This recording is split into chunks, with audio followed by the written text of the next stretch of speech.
Hello students, कैसे हो सब। मैं हूं अंशु कपूर और यह है class 10 electricity lecture 7 concept of resistance. आज देखेंगे कि किसी कंडक्टर में, मेटल में रेजिस्टेंस किस तरह आता है। यहाँ पे देखिए, एक मेटल है और आपको पता होगा कि मेटल में बहुत सारे फ्री इलेक्ट्रॉन्स होते हैं। मेटल में क्या होते हैं? बहुत सारे फ्री इलेक्ट्रॉन्स। ये हमने लास्ट लेक्चर में पढ़ रखा है। तो मैंने एक मेटल लिया और बहुत सारे यहाँ पर मैंने फ्री इलेक्ट्रॉन्स बना दिए। लेकिन अभी हमने इस मेटल पर कोई बैटरी या सेल नहीं कनेक्ट किया है। मेटल पर बैटरी सेल नहीं कनेक्ट किया है, इसका मतलब मेटल के अक्रॉस कोई पोटेंशियल डिफरेंस नहीं है। तो यहाँ पर मैं लिखूंगा, मैंने यहाँ पर कोई पोटेंशियल डिफरेंस नहीं लगाया। ये बात आपको याद है ना, हमने लास्ट लेक्चर में पढ़ा था कि जब हम बैटरी या सेल किसी मेटल से कनेक्ट करते हैं तो उस पर, उसके अक्रॉस एक पोटेंशियल डिफरेंस जनरेट होता है। यहाँ पर पोटेंशियल डिफरेंस नहीं है। ओके, तो यहाँ पर अगर मान लो ये मेटल या कंडक्टर रूम टेम्परेचर पर रखा है, तो रूम टेम्परेचर में से मेटल को क्या मिलती है? Thermal energy. तो पोटेंशियल डिफरेंस तो है नहीं, लेकिन रूम में तो रखा है ये मेटल कंडक्टर, तो मेटल कंडक्टर को क्या मिलेगी? Thermal energy.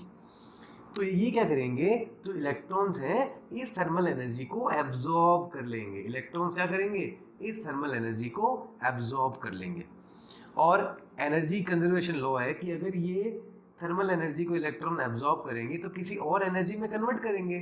तो क्या करते हैं, ये इलेक्ट्रॉन इस थर्मल एनर्जी को एब्जॉर्ब करके उसको काइनेटिक एनर्जी में कन्वर्ट कर देते हैं और इधर उधर मोशन करने लग जाते हैं। जैसे ये इलेक्ट्रॉन इस डायरेक्शन में मोशन कर रहा है, तो ये इलेक्ट्रॉन इस डायरेक्शन में मोशन करेगा। मतलब किसी इलेक्ट्रॉन की डायरेक्शन ऑफ मोशन फिक्स नहीं है। फिर से, इलेक्ट्रॉन्स को एनर्जी कहाँ से मिली? Thermal energy. कहाँ से मिली? रूम टेम्परेचर से। इस थर्मल एनर्जी का क्या करेंगे? तो आंसर है, इसको काइनेटिक एनर्जी में कन्वर्ट कर देंगे। काइनेटिक एनर्जी में कन्वर्ट करने के बाद क्या होगा? ये मोशन करेंगे, लेकिन सबकी डायरेक्शन ऑफ मोशन डिफरेंट होगा। अगर ये इलेक्ट्रॉन इधर मूव कर रहा है तो ये इलेक्ट्रॉन कहीं भी हो सकता है, रैंडमली कहीं भी मूव कर सकता है। ये यहाँ, तो ये यहाँ, ये इधर, तो ये इधर, सब इधर उधर मूव कर रहे हैं अलग अलग डायरेक्शंस में। ठीक है, तो अगर हम एक पर्टिकुलर क्रॉस सेक्शन एरिया देखेंगे, मान लो ये हम एक पर्टिकुलर क्रॉस सेक्शन एरिया देखते हैं, तो हम देखते हैं जितने इलेक्ट्रॉन यहाँ जा रहे हैं उतने ही इलेक्ट्रॉन अपोजिट डायरेक्शन में जा रहे हैं। तो ये जितनी करंट यहाँ बना रहे हैं, ये उतनी ही करंट अपोजिट डायरेक्शन में बना रहे हैं। इससे क्या होगा? नेट करंट कितनी हो जाएगी? 0। तो without potential difference there is no electric current, क्योंकि इलेक्ट्रॉन मूव तो करते हैं लेकिन रैंडमली मूव करते हैं, इसलिए there is no electric current without the potential difference. तो इसको हम कैसे पढ़ेंगे?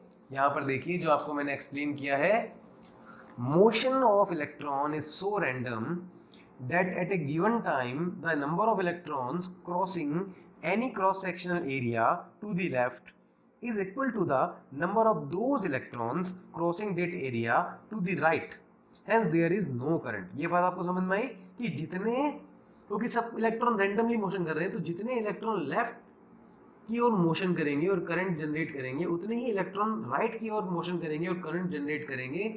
तो ये लेफ्ट और राइट वाली करंट एक दूसरे के इफेक्ट को कैंसिल कर देगी। Hence there is no electric current. तो अब देखिए हम क्या करते हैं, अब इस मेटल के अक्रॉस एक पोटेंशियल डिफरेंस अप्लाई करते हैं। मान लो हम सेल या बैटरी कुछ भी कनेक्ट करते हैं, तो हमने यहाँ पर सेल का पॉजिटिव टर्मिनल कनेक्ट किया और यहाँ पर हमने सेल का नेगेटिव टर्मिनल कनेक्ट किया। तो अब होगा क्या? यहाँ पर इस मेटल में भी इलेक्ट्रॉन्स हैं।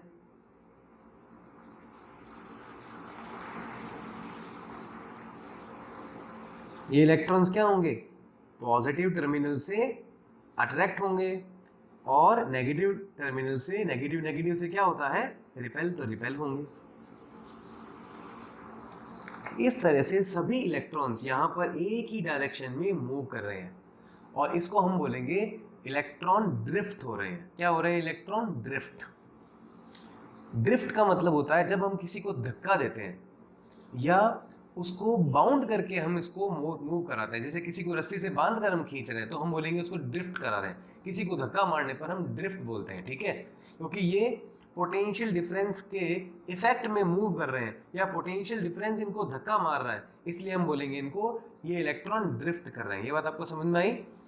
When a potential difference is applied across the ends of the conductor, these free electrons start moving from the negative end to the positive end of the conductor। कहां से कहां मूव कर रहे हैं ये?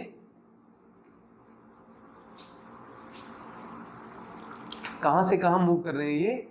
नेगेटिव एंड से positive end. ये देखिए,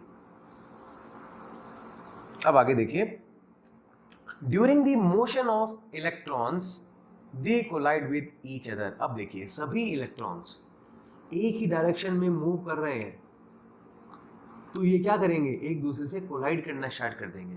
तो बताता हूँ क्यों। क्योंकि किसी मेटल में बहुत ज़्यादा लार्ज नंबर में फ्री इलेक्ट्रॉन्स होते हैं और मेटल में पॉजिटिव आयंस भी होते हैं। ये आपने देखा होगा लास्ट लेक्चर्स में मैंने आपको बताया था कि किसी एटम में पॉजिटिव आयंस और इलेक्ट्रॉन्स होते हैं, तो मेटल में क्या होते हैं? पॉजिटिव आयंस और इलेक्ट्रॉन्स। तो ये पॉजिटिव आयन तो मूव नहीं करते हैं लेकिन इलेक्ट्रॉन मूव करते हैं। यहाँ पॉजिटिव आयंस भी होते हैं, ये पॉजिटिव आयन मूव नहीं करते हैं, ठीक है। अब क्या करते हैं कि इलेक्ट्रॉन सारे एक ही डायरेक्शन में मूव कर रहे हैं, तो ये एक ही डायरेक्शन में मूव करने वाले इलेक्ट्रॉन आपस में भी टकराते हैं और पॉजिटिव आयन से भी टकराते हैं, जिसके कारण इनके मोशन में बहुत सारा ऑब्स्ट्रक्शन आता है या इनका मोशन बहुत ज़्यादा रुक जाता है। फिर से क्या होता है? पॉजिटिव फिर खींचता है, इलेक्ट्रॉन फिर मूव करते हैं और आपस में कोलाइड करते हैं और पॉजिटिव आयन से भी कोलाइड करते हैं, जिससे इनका मोशन में बहुत रुकावट आती है, बहुत ऑब्स्ट्रक्शन आता है। तो ये बात आपको क्लियर हुई कि इलेक्ट्रॉन मोशन करते हैं लेकिन वो कोलाइड भी होते हैं। During the motion of electron they collide with each other and other ions of the conductor. These collision obstruct the motion of electrons which is the cause of resistance. और यही collision, यही electron के motion में जो oppose create हो रहा है, इसी को हम बोलेंगे रेजिस्टेंस। तो इलेक्ट्रॉन के मोशन में अपोज कैसे क्रिएट हो रहा है पता लग गया? क्योंकि कोलिजन कर रहे हैं और आगे आने वाले इलेक्ट्रॉन्स भी पॉजिटिव आयन और इलेक्ट्रॉन से टकराएंगे। टकराने से मोशन रुकेगा, मोशन रुकने से करंट का फ्लो में भी रुकावट होगी और इसी को हम बोलते हैं कॉज ऑफ रेजिस्टेंस। तो कॉज ऑफ रेजिस्टेंस क्लियर हुआ आपको? अगर आपसे कोई शॉर्ट में पूछे कि कॉज ऑफ रेजिस्टेंस क्या होता है तो आप बताएंगे कि किसी मेटल के अक्रॉस हम बैटरी या सेल कनेक्ट करते हैं तो इलेक्ट्रॉन फ्लो करते हैं एक ही डायरेक्शन में और उस कारण वो आपस में टकराते हैं और पॉजिटिव आयंस में से भी टकराते हैं। ये टकराने के कारण उनके मोशन में ऑब्स्ट्रक्शन आता है, करंट में कमी आती है, इसी को हम बोलते हैं रेजिस्टेंस। ये बात आपको क्लियर हुई? ओके। अब अकॉर्डिंग टू रेजिस्टेंस हम कंडक्टर या किसी सब्सटेंस को 3 पार्ट में डिवाइड करते हैं: good conductor, bad conductor and insulator. तो गुड कंडक्टर क्या होता है? जिसमें इलेक्ट्रॉन्स इजीली मूव कर सकें। एक एग्जांपल से समझ सकते हैं, एक हाईवे को एज्यूम करें। हाईवे में क्या होता है? जो गाड़ियां होती हैं, कार होती हैं, 100, 110 की स्पीड से मूव करती हैं, 100 किलोमीटर पर आवर की स्पीड से मूव करती हैं, वो हाईवे पर इजीली मूव करती हैं। लेकिन वही गाड़ियां अगर अपन सिटी के अंदर अगर वो ट्रैवल करेंगी तो उनकी स्पीड कितनी हो जाएगी? 60, 50, 40, क्योंकि सिटी में ट्रैफिक होता है।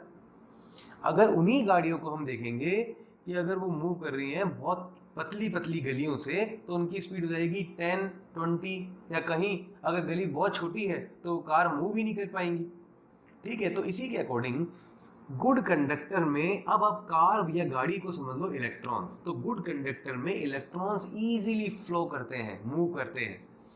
बैड कंडक्टर में इलेक्ट्रॉन के फ्लो में रुकावट आती है, अपोज आता है।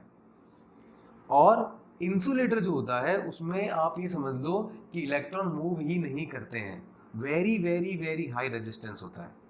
तो गुड कंडक्टर क्या होते हैं? एक कंडक्टर और a material which offer low resistance to the flow of electrons or electric current in an electric circuit is known as good conductor। Example है सिल्वर, कॉपर, ठीक है, ये गुड कंडक्टर होते हैं, इसलिए सिल्वर हम अफोर्ड नहीं कर सकते हैं, इसलिए कॉपर को हम अपने घरों में वायरिंग में यूज़ करते हैं।